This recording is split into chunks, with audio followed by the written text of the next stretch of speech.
বলছি স্যার, আজকে আপনার 23 তারিখ, আজকে ভোট রয়েছে। আপনি স্যার প্রত্যেকটা জায়গায় ঘুরছেন এবং কেমন সাড়া পাচ্ছেন স্যার? অনেক ভালো সাড়া পাচ্ছি সকাল থেকে, কিন্তু কিছু বাধা আসছে সিআরপিএফরা ইনসাল্ট করছে। অনেক জায়গায় আমাকে হ্যাকেল করলো, আমি হ্যাকেল হলাম। কোনো জায়গায় প্রিজাইডিং অফিসারের পোলিং স্টেশনের ভিতরে যেতে দেবে না। কোনো জায়গায় আবার এরকম হচ্ছে কে ক্যান্ডিডেট ইজ নট অ্যালাউড। তো আমি বললাম কি ভাই, হোয়ার ইজ ইউর রুল? কি স্যার, উই আর ইনস্ট্রাক্টেড। মানে ইনস্ট্রাকশন চলে না, রুলস চলে। প্রিজাইডিং অফিসার এসে তারপরে আমাকে প্রিজাইডিং অফিসার নিয়ে গেল। আর তারপরে আমাদের বিজেপি প্রার্থী সরজিৎ বাবু, উনি আমাকে ওই 21 ভাষা বুথে ওখানে আটকে রাখলো। উনি যত বকা দিল, আমি জীবনে অত বকা শুনিনি।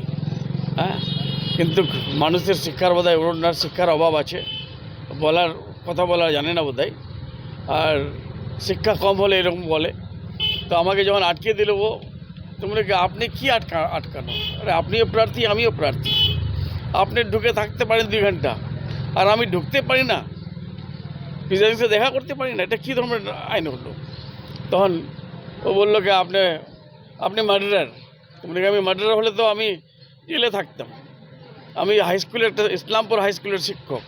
আর Islampur high school is the model school of our subdivision, Islampur high school. আর তুমি অত বড় কথা বলে দিলে, তোমাকে লজ্জা আসলো না এগুলো কথা বলতে?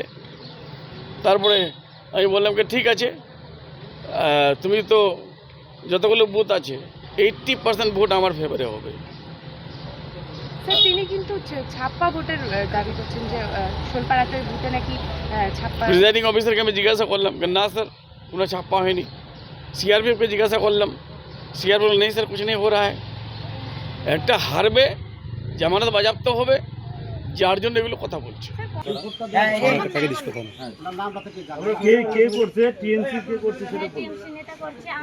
আমি বলছি কি আমার যেখানে বলছি সেখানেই দেব, আর বলছি তুমি চলে যাও না, ও জবরদস্তি টিএমসিতে ভোট দিয়ে দিচ্ছে।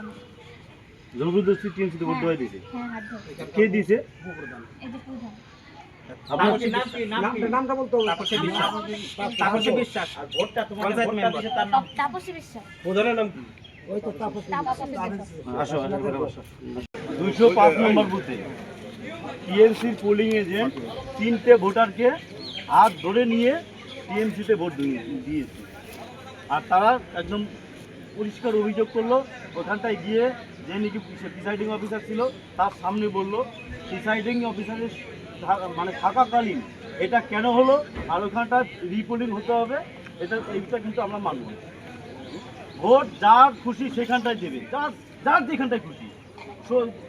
এই যে লাইনে যারা যে দাদারা ভাইরা দাঁড়াইছে, যার খুশি সেখানটায় দেবে, আমাদের কোনো আপত্তি নেই। আমরা কাউকে বলবো না যে এইখানটাতে ওইখানটাতে ঘন্টে দাও, ওদের যাকে খুশি তাকে দেবে। কিন্তু এটা কেন করলো? এটা ভালো করে, এটা একমাত্র টিএমসি করতে পারে, জোর করে ছাপ্পা ভোটটা নিতে পারে। ওখানে তো সিসি ক্যামেরা আছে বাবু। আপনার যে পোলিং এজেন্ট ছিল কাশীনাথের স্ত্রী, 3টে ভোট একদম পুরো নিজেরা বায়ান দিয়ে গেল। 3টে ভোট ইচ্ছাকৃতভাবে জোর করে ছাপ দিয়ে নিচ্ছে। হ্যাঁ, সিসি ক্যামেরা তো কি হবে? শোনেন স্যার, একটা কথা বলছি আপনাকে, আপনিও প্রার্থী, আমিও প্রার্থী। আমরা ভোটটা নিতে আসছি এখানে। এক, আপনি আপনার দলটা আলাদা হওয়া পারে, আমাদের দলটা আলাদা হওয়া পারে, কিন্তু আমরা দুজন তো প্রার্থী। আজকে ভোটটা করানোর আমাদের দায়িত্ব নাম্বার 1। অতগুলো সিআরপিএফ আছে 1, প্রিজাইডিং অফিসার আছে 2, পোলিং পার্সোনাল আছে 3। ওরা যদি অভিযোগ করে যে না এটা থাপ্পা হচ্ছে ভোটটা, তখনই ওকে অ্যারেস্ট করবে পুলিশ। চলেন তাহলে আর পোলিং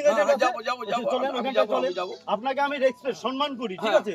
তার মানে এটা নয় আপনারা 23-এর পঞ্চায়েত নির্বাচনটা ভেবে নেবেন না। এগুলো বাজে কথা বলবেন না। এটা না, 23-এর পঞ্চায়েত নির্বাচনটা এটা হতে পারে না। কেন ওরকম হলো?